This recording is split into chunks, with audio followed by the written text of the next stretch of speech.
poder ouvir seus questionamentos. Obrigada. Obrigada, deputada Tabata, pelo carinho, pelas perguntas mais do que pertinentes. A recíproca é verdadeira, uma jovem tão talentosa, já na sua reeleição na Câmara dos Deputados. E, assim, espero que meninas se espelhem em você, na Carol, né, na Marília, para seguirem esse caminho, porque nós precisamos alcançar o mais rápido possível 30% de mulheres no parlamento, com todo respeito aos companheiros deputados que aqui estão. Então, você viu que eu sou diplomática, eu falei 30%, eu nem falei 50%. Mas, assim, muito rapidamente, apenas para poder... Ela está em deslocamento, de trás para frente, as respostas eu vou ser bem objetivas, Tabata, dizer que o meu ministério está à sua disposição, porque não é meu, é nosso, é do povo brasileiro. Em relação à questão da simplificação tributária, ela me perguntou a respeito da possibilidade, né? É importante dizer que, realmente, nós temos 3 grandes reformas a fazer no Brasil. A primeira é sobre o consumo, a segunda é sobre a renda, e aí alguns incluem renda e patrimônio, e a terceira é sobre o trabalho. Eu entendo até que nós possamos avançar alguma coisa em relação ao trabalho, se for da vontade do Congresso Nacional, nessa reforma tributária. Mas a reforma tributária sobre a renda e patrimônio, quem está faltando fazer o dever de casa somos nós, eu me incluo como antiga senadora, né? A Câmara já aprovou uma reforma que ainda possa não ser a ideal, a reforma sobre a renda encontra-se hoje no Senado. Como é por lei complementar, deputada Tabata, ela é mais fácil de ser aprovada. Acho que não vejo, num primeiro momento, como possamos misturar a reforma tributária do consumo com a reforma tributária da renda do patrimônio, por uma razão. Já é difícil aprovar essa do jeito que está. Incluir patrimônio e renda nesta reforma talvez criaria aí um ruído maior do que os inúmeros obstáculos que vamos enfrentar. Mas concordo com Vossa Excelência de que nós temos que, depois da reforma tributária sobre o consumo, discutir efetivamente a reforma tributária sobre a renda. Está hoje no Senado Federal, nada impede que lá faça-se as alterações que tenham que ser feitas, depois volte para a Câmara dos Deputados e, obviamente, depois para a sanção do presidente da República.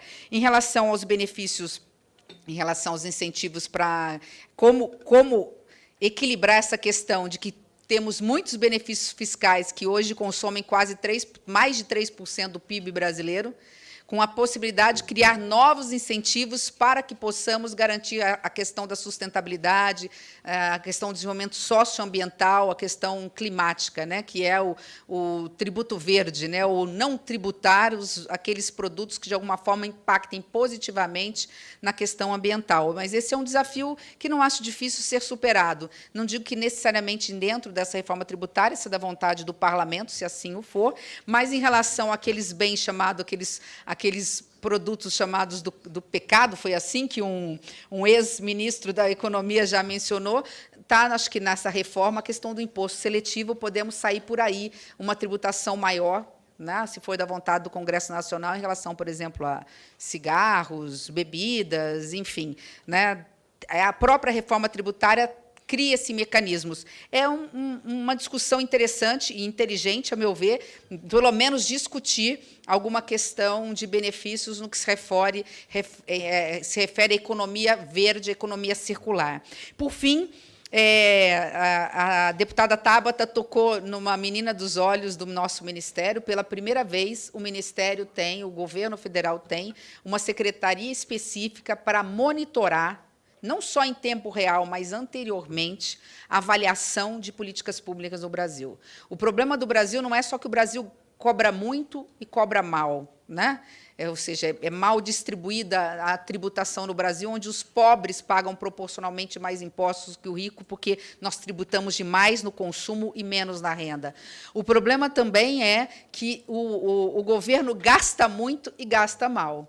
Então, nós temos que nos aprender, é uma questão cultural, não é fácil, nós temos 4 anos para trabalhar isso, de que, antes de aprovar uma nova medida, uma nova política pública, nós precisamos avaliá-la. Qual é o custo-benefício? Quanto ela custa? Mas ela é primordial, então ela tem que ser executada, independente do valor.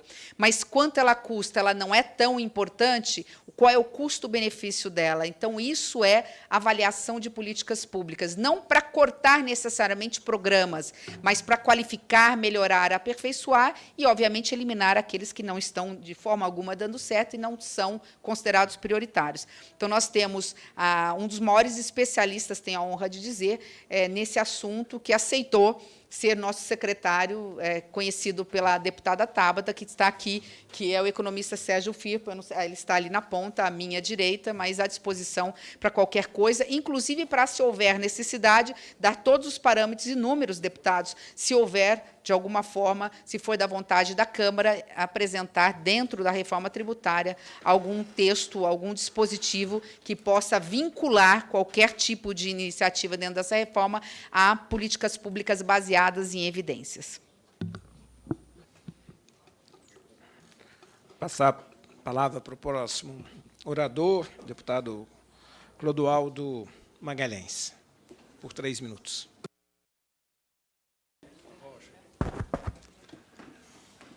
Ministra Simone, quero cumprimentar também aqui